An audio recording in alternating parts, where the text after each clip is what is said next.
سلفي صالحي أم أمة أمانان هم للا فرزي تواو أنزاني چونك أم دين بمشي ويا درست به أنزاني أما حقيقتي مطلقة أنزاني أما بلغة نويسته بيوسي بمناقشة كردنية بو زور پابند بون با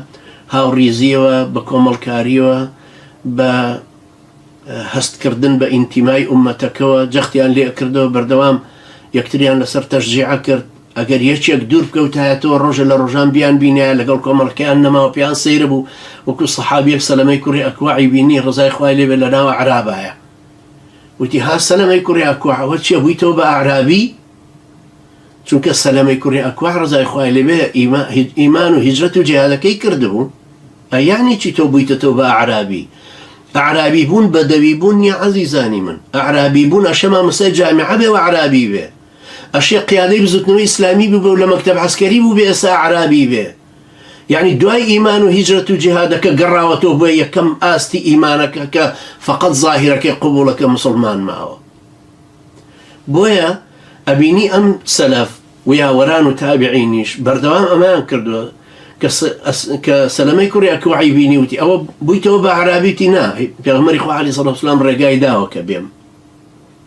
يعني بيغمر إخوة عليه الصلاة والسلام تايبت أم قراري بو أم سلامي كوري أكو عداوك قيناك بتشيتونا أو أعرابانا انجاو أعرابانا هر لدشتا نبون هيانا لدوري مدينة بو هر لناو شارع تيكلبون وهاتونا تكعو هاتونا تناو خلشي ترو بلام أمسي ما بصفتي أنا شوينا كيان أبي أجينا ناكري أقرب لين وهيا باشا بيبلين آية أعراب فقط عربي أو زمانا لبيابانا قريتو أي عربي جيلي دواي أو هرلو بيابانا جيل كاني ترنا وكاني تري أو أعرابانا هرلو شوينا بوبن أوانش هر أعرابا أي باشا هر هي عرب أعرابا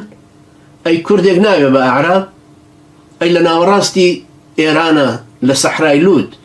خلق لبيرجي يعني لتبت لتشين لمنغوليا خلق لو صحراء أنا كأجي على نيفادا لأمريكا أما أنا نابن بأعرابي أقر مسلمان بون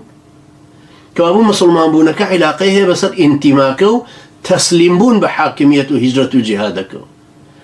بويا الشيك أبرا قرابته بأعرابي بون بويا أم